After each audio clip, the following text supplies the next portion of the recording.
6 championships, 6 NBA Finals MVPs, 5 league MVPs, never allowed the game to go to a Game 7 of an NBA Finals, 10-time scoring champion, 9-time All-NBA defensive first-team player, steals champion, former Defensive Player of the Year award winner.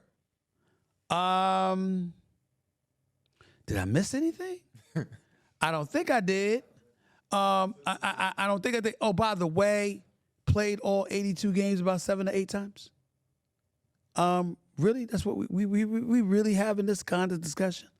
That we gonna really sit here as people who have watched tape, who have watched Michael Jordan play, knowing the culture that exists in the NBA and how it's changed. And by the way, I don't mean this in a negative way in terms of softness, but the game is called softer. I'm giving you facts. But the skill is higher, though. That's fine, but let me tell you why you can't use that as an excuse. If I can hurt you, I can compromise you. In other words, like, for example. But actually, I'm going to let you finish. Go ahead. So let's say, for example, when Steph Curry first came into the league, man, when he had those ankle injuries and stuff like that, you understand that back in the day, he wouldn't have been able to do but so much. You understand that back in the day, they would have tripped him. You understand they stepped on his foot. They done all types of stuff. They got away with everything. You know, because they weren't as protective of the stars as they are now. You were hand checking. You could body cats up.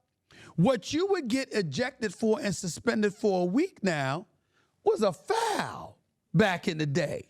The road to prosperity has to be taken into consideration. So what if I tell you this, though? Sure. If you take Bron and put him on them Bulls teams, they still have 6 rings.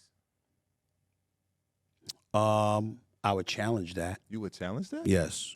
Let me tell you why I would challenge it. I agree with you if you're taking LeBron from the time that he won against OKC and he won his first title. I get to look at the 7 previous years. But when did Jordan win? I'm not talking about years. I'm talking about heart. You see, you got to remember something, fellas. We got to see. You can't go here because I'm not going to run. I got to go there because I firmly believe there's some players that you put in the 90s. Like, I know you seen Wembanyama last night. Oh, yeah. There's no what does he look like in the 90s? There's no answer. You want me to tell you what happened to him? Want me to tell you what happened to him? He's shooting it over them. Remember when he had, what happened to him last year? He got into some blood clots? That would have happened to him. That's what they would have done to him back in the day. They'd have found a way. That's what they did. That's what they did. I'm just telling you, you had cats that had a license to assault you. It was a different game. But let me get back to your let me get back to your point. So LeBron is a total package kind of player. 6'9", 260, post you up, do all of these other things. See, y'all want to ignore how you lost to Dallas. You don't get to do that. I don't ignore it. But Hold on, wait a minute. I think he should have won that, honestly. Time out. That's probably his only fault on his resume. That's fine, but understand the importance of that fault. Here's why. You didn't have a bad game. You were scared. It was the fourth quarter of 4 consecutive games of an NBA Finals. Unquestionably, the greatest player in the world went 4 games scoring 4 points or less in the fourth quarter with J.J. Barea and Jason Terry guarding him. There is no discussion here. There's no discussion here. The point that I'm making to you is this. There's a bigger element to go to here. Everybody has bad games. Hell, you can have a bad series. But when mentally you're warped, now you have to take into consideration the kind of advantage you've given the opposition if they were against you. I am not telling you that the LeBron that won the next year and the year after that, okay, could not be in the GOAT conversation.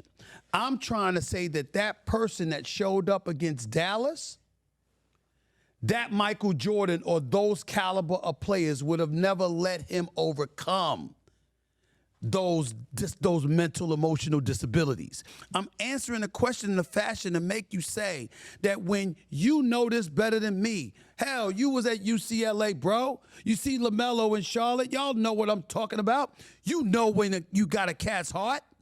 You know when a cat is scared, the moment is too big. Watch the documentary with Indiana on the Indiana Pacers, and they're talking about, they're interviewing Mark Jackson, and they're interviewing Reggie Miller, and then they talk about how John Starks got fouled. And then you go to Mark Jackson, and Mark Jackson's footage says, John Starks wanted no part of that moment. If you're going to say that LeBron would have won the 6 rings with Pippen, then I get to ask you, was he going to overcome the bad boy Pistons? It took MJ some tries. I'm just saying. I got you. I'm saying I get to ask that question. That's fair. I would argue that's that all I'm if you saying. give him the same amount of time, yes. Okay. And I'm saying to you, there was never an issue with MJ's heart.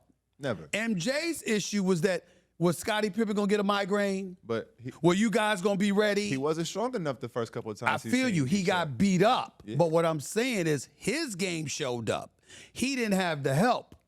Scottie Pippen had a migraine in the Game 7, bro. You might be too young for that. You might not know that, even though you know you read about it. He wouldn't have won without Scottie. That's what I do know. A migraine, you can't dribble, you can't shoot, you can't play in a Game 7 of an Eastern Conference Finals when this man has starved his whole career to get there. You understand MJ crying on a bus with his dad, God rest his soul, because he's sick to his stomach because the opportunity was missed.